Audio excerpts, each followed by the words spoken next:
Enem 2016, primeiro dia, caderno azul, ciência e natureza, questão 77, essa questão está em todos os cadernos, como eu já disse.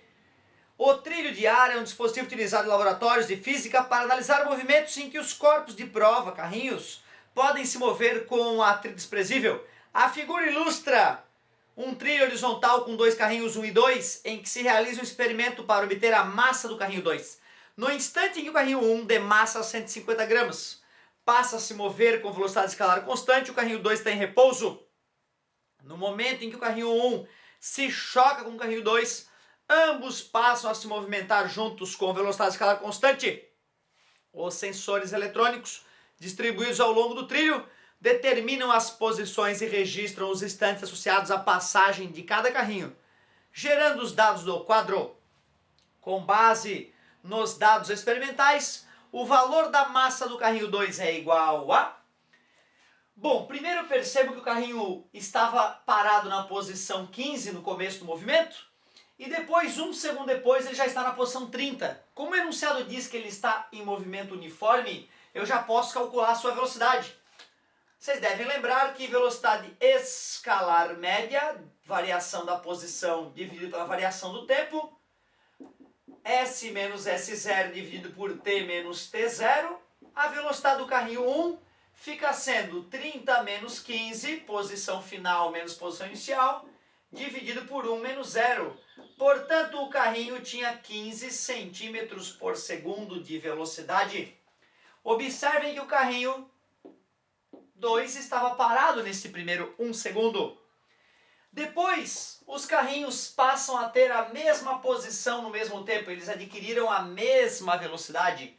Qual foi a velocidade do carrinho 1 e do carrinho 2 após o contato V12? Vamos fazer a mesma coisa. Posição final, 90, menos posição inicial, 75. Tempo final, 11. Tempo inicial, 8. A velocidade do carrinho 1 e do carrinho 2, após eles terem ficado grudadinhos, já que eles estão deslocando-se juntos, ficou 15 dividido por 3, ou seja, 5 metros por segundo. Nós sabemos que nas colisões ou nos choques mecânicos existe a conservação da quantidade de movimento. A quantidade de movimento final é igual à quantidade de movimento inicial. Quantidade de movimento, que é aquela grandeza vetorial dada pelo produto da massa pela velocidade de um corpo. Como os carrinhos estão andando num trilho, eu posso ignorar o caráter vetorial e dizer que para a direita seria positivo e para a esquerda dessa direção negativo. O que é a quantidade de movimento inicial do sistema? É a quantidade de movimento do carrinho 1 mais a quantidade de movimento do carrinho 2 no início. O que é a quantidade de movimento final do sistema composto pelos dois carrinhos? É a quantidade de movimento do carrinho 1 mais a quantidade de movimento do carrinho 2 no fim. Certo, meus queridos?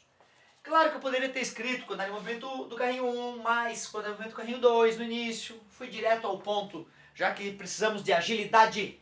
A massa do carrinho 1 era 150 gramas, o enunciado disse. E a velocidade dele no início era 15 centímetros por segundo. A massa do carrinho 2 nós não sabemos, mas ele estava originalmente parado, portanto sua velocidade era 0. Massa do carrinho 1, 150.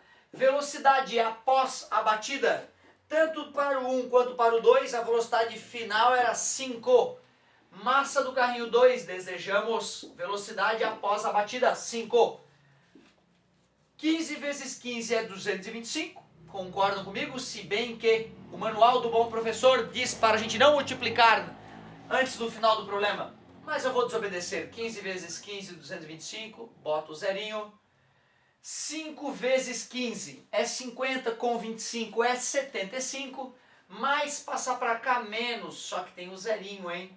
Observem que para agilizar nossa vida, eu já multipliquei 15 por 5, botei o zerinho e mais passou menos.